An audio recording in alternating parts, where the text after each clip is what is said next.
Hola de nuevo, estaré hablando sobre el medio ambiente y el supuesto calentamiento global, la cual es una farsa y mentira muy grande que los gobiernos no quieren que sepas y que sus planes están cada día más dominando nuestras mentes con programas estúpidos y con noticias que según nos cuentan todo lo que ocurre en el planeta y respaldar información con estudios científicos para así tratar de convencernos de lo que sucede es por nuestra culpa.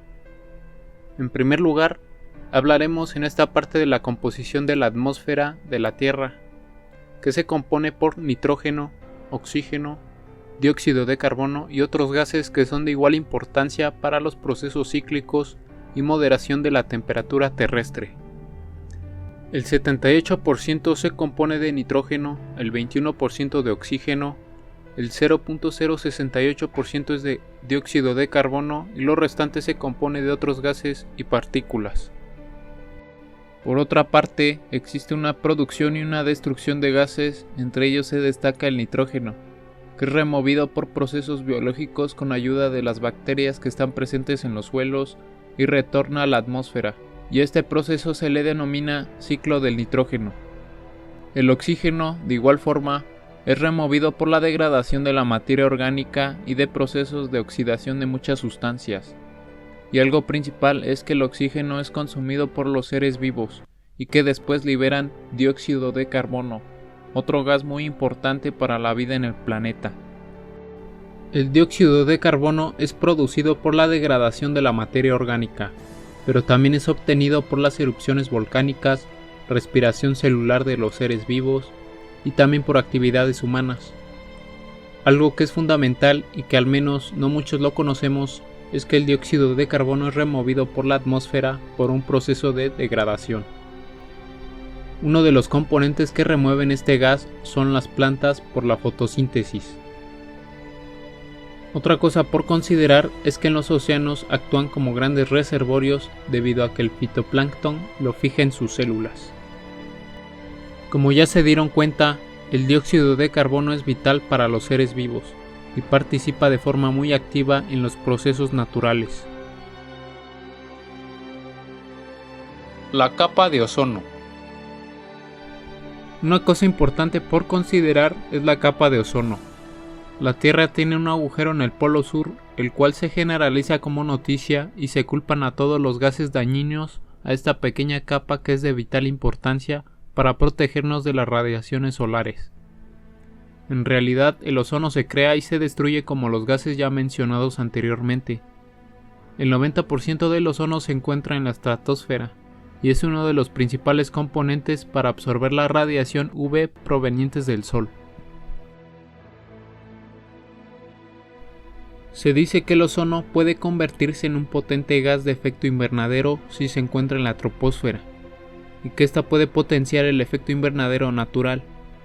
El engrosamiento y reducción de la capa de ozono es un proceso cíclico natural y depende de muchos factores.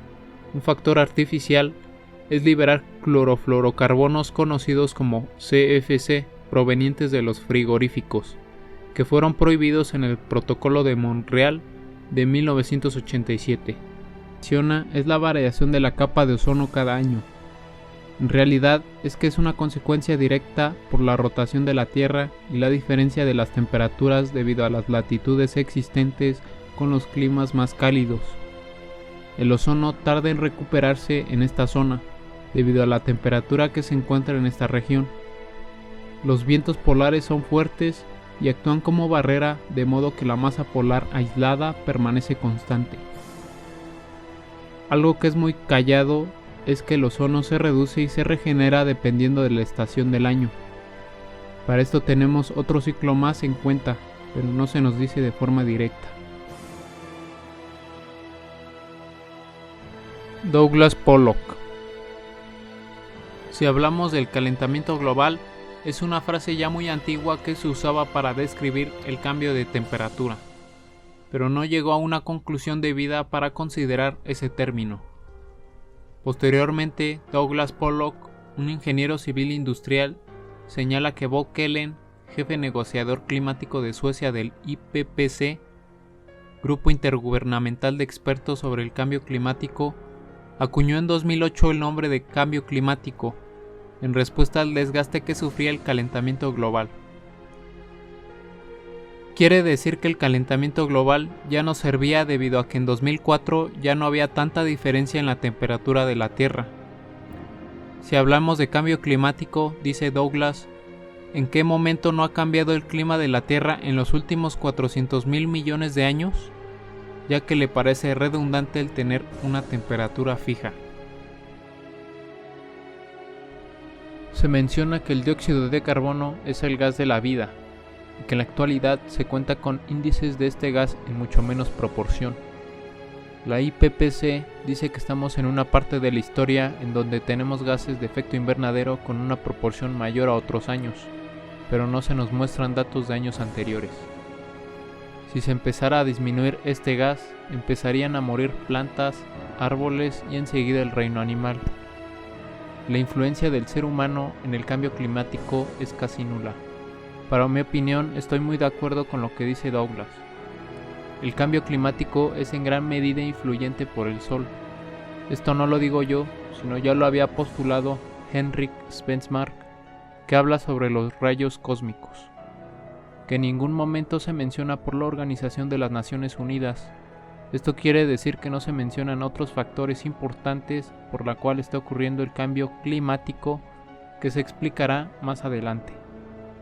El que realmente cambia el clima es la fuerza de la naturaleza, principalmente el Sol, quien es el protagonista en dar tanta energía, dice Douglas.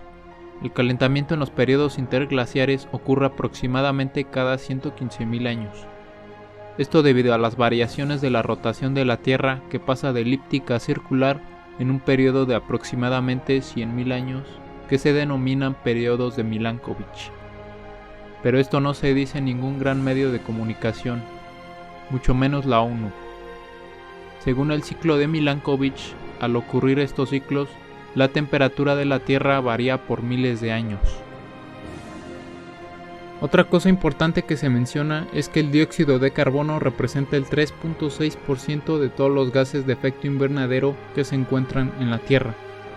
El principal gas de efecto invernadero es el vapor de agua, con una participación del 96%, mientras que el 1.4% son otros gases como los óxidos de nitrógeno y los clorofluorocarbonos.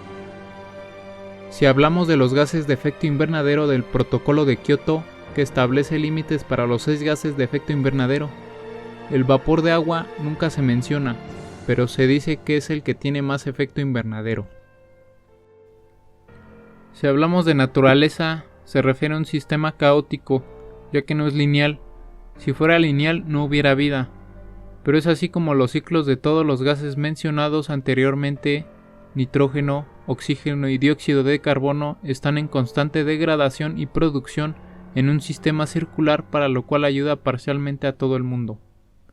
Los ciclos se ven en todas partes: la vida, la rotación de la Tierra, las mareas, el niño y la niña, entre un listado donde se demuestra que nada es lineal y todo debe de estar en ciclos.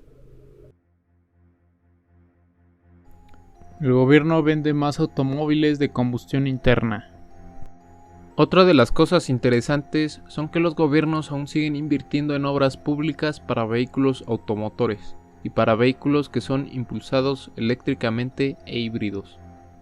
Según un documento de la Secretaría de Energía, la CENER, en 2017 la energía eléctrica es en mayor parte producida por métodos convencionales, con un 71% de participación, lo cual los autos eléctricos quedan fuera, ya que para producir energía eléctrica se necesita de combustibles fósiles para recargar las baterías, que según no contaminan. Pero es una de las maneras limpias que supuestamente nos quieren vender y establecer en la movilidad humana.